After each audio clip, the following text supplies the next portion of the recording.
तो आज दो कप्तानों के सामने होंगे सुपर कैप्टन यानी कैप्टन कूल यानी महेंद्र सिंह धोनी।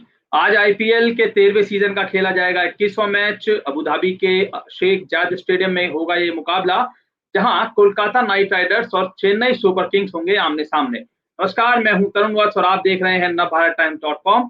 इस मुकाबले पर और चर्चा के लिए मेरे साथ हैं नवभारत टाइम्स के खेल संपादक संजीव कुमार जी। संजीव जी, बहुत बहुत स्वागत है आपका। नमस्कार। तो दो कप्तानों के सामने दिनेश कार्तिक और इयॉन मॉर्गन, जो वर्ल्ड कप विनिंग कैप्टन है, उनके सामने होंगे कैप्टन कूल यानी कि दो वर्ल्ड कप जिता चुके भारत को महेंद्र सिंह धोनी। कौन मारेगा बाजी? देखिए, यही बड़ा सवाल है। आपने कहा दो कप्तान, तो ये पहले तो हमारे सुनने वाले देखने वाले यही सोच रहे होंगे कि ये दो कप्तान वर्सेज एक सुपर कप्तान कैसे हो गया, क्योंकि ये सीजन शुरू होने से पहले, आईपीएल 13 शुरू होने से पहले जब टीम बनी थी, तमाम टीमें टीमें जब बनी थी, तब जब Yon Morgan Kolkata night Riders में आए थे, और दिनेश कार्तिक ऑलरेडी वहां पर एक स्टैब्लिश है ही है एज ए कैप्टन, तो ये कहा जा रहा था कि दिनेश कार्तिक को अब मॉर्गन के आने से काफी फायदा होगा, क्योंकि वर्ल्ड कप विनिंग कैप्टन है और शॉर्टर वर्जन T20 हो या वनडे, उसमें बहुत एक शार्प कैप्टन मॉर्गन माने जाते हैं, एक अच्छे खिलाड़ी बैट्समैन भी माने जाते हैं। तो इनके रहने से दिनेश कार्तिक को बहुत फायदा होगा। मैदान पर दोनों मिलके बहुत स्ट्रेटेजी बनाएंगे और पल पल जो है चीजें बदलेंगी, तो एक दूसरे का सुझाव काम आएगा। बट वो लगता नहीं है कि अभी कुछ काम आ रहा है।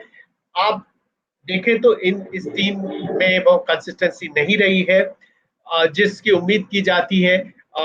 अगर आप 4 मैच में दो अच्छे से आप जीते, दो नहीं जीत पाए, खुद कप्तान की स्थिति खराब है, तो ये एक बड़ा चैलेंज है। दूसरी तरफ देखें तो धोनी की टीम लगा एक जीत के बाद 3 हार और उसके बाद वापसी की है, और बहुत ही शानदार वापसी की है, और उससे बहुत ज्यादा कॉन्फिडेंस सबके अंदर आया होगा। और मुझे लग रहा है कि अब आज के मैच में उनके परफॉर्मेंस में और ज्यादा बेहतर परफॉर्मेंस हम देखेंगे, देखने की उम्मीद है। तो मुझे लग रहा है कि आज वाकई दो कप्तान जो होंगे, उनके सामने एक सुपर कप्तान होगा, और सुपर कप्तान तो सुपर कप्तान है, बढ़त और एज उसके पास होगी। और दो कप्तानों की ये जो जोड़ी है, ये तभी अच्छा कर सकती है जब ये टॉप टू बॉटम कम से कम 11 में से 4 प्लेयर ऐसे होंगे, बॉलिंग में दो, बैटिंग में दो, जो बेहतर प्रदर्शन कर रहे हैं। वरना जो जो जो खुर्राट, जो अनुभवी खिलाड़ियों की एक सेना है, वो इन पर भारी पड़ सकती है। और मैं बात कर रहा हूँ चेन्नई सुपर किंग्स की, वो भारी पड़ सकती है कोलकाता नाइट राइडर्स के ऊपर। तो चेन्नई सुपर किंग्स भारी पड़ेगी या कोलकाता नाइट राइडर्स के धुरंधर? देखिए, ये बड़ा सवाल एक जो है, आपने पिछली जो चर्चा थी उसमें ही बताया कि चेन्नई सुपर किंग जो महेंद्र सिंह धोनी है, जो कप्तान है, वो अपने खिलाड़ियों को भरोसा करते हैं। लगातार हार रहे थे, लेकिन बावजूद इसके प्लेइंग 11 में कोई बदलाव नहीं किया और पिछले मैच में जीत दर्ज की। क्या लगता है आपको, क्या यही धोनी की ताकत है या कुछ और?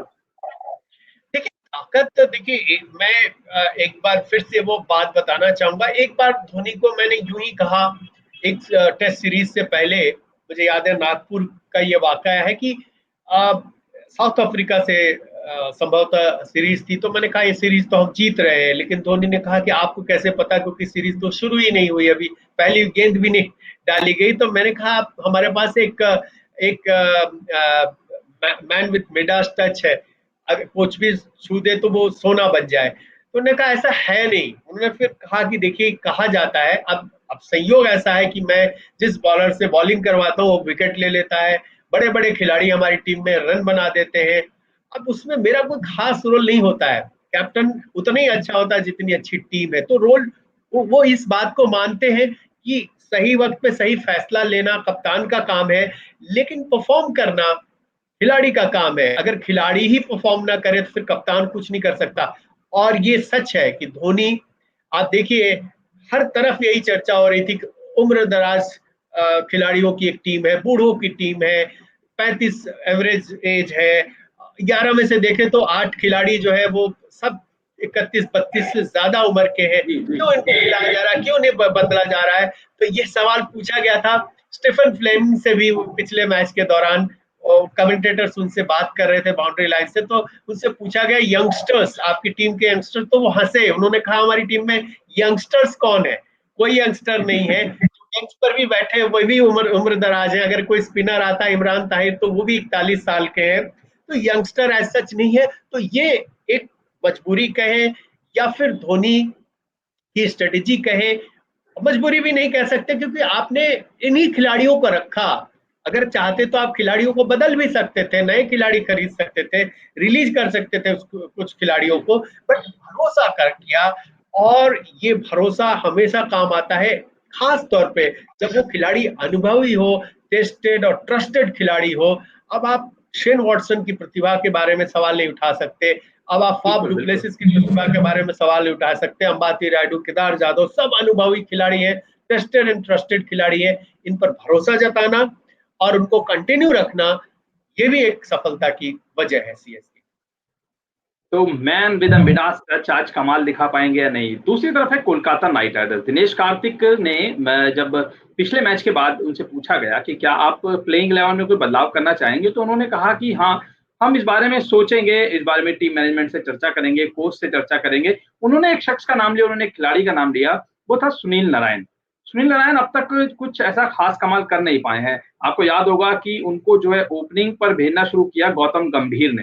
गौतम गंभीर ने भी अब पिछले मैच के बाद ये कहा था कि सुनील नारायण को हम बाद में बेच सकते हैं और खुद दिनेश कार्तिक को नीचे आना चाहिए, इयान मॉर्गन से ऊपर उनको टॉप ऑर्डर में भेजना चाहिए।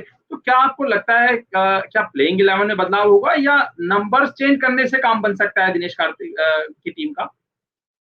बिल्कुल, देखिए अब जैसे सुनील नारायण इस बात के लिए जाने जाते हैं, इसीलिए उनसे ओपन कराया था और वो सक्सेसफुल रहे थे कि अगर वो जल्दी आउट भी हो जाते हैं तो नीचे काफी सारे अच्छे बैट्समैन हैं, लेकिन उन्होंने वो उम्मीदों पे खरे उतरे। अगर वो 10 गेंद तक रुक जाते थे तो 20, 25, 30 रन तो बन जाते थे।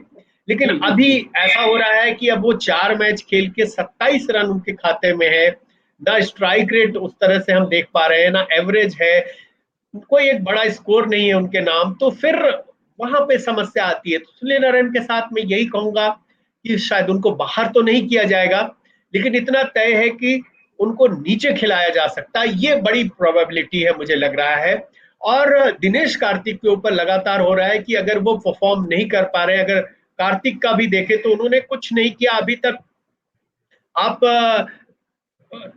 4 मैच खेल चुके हो और आपके स्तर का खिलाड़ी आपके खाते में 37 रन दर्ज हो, तो फिर सोचा जा सकता है। तो दिनेश कार्तिक भी, टीम नहीं अच्छा कर पा रही है लगातार, उसकी वजह एक दिनेश कार्तिक भी है, चाहे उनके फैसले कहें या उनकी बैटिंग कहें। तो आपने जो कहा बिल्कुल सही, मैं भी वही मानता हूं कि शायद प्लेयर्स दोनों ही टीमें सेम 11 के साथ उतरे जो पिछले मैच पे उन्होंने उतारा था।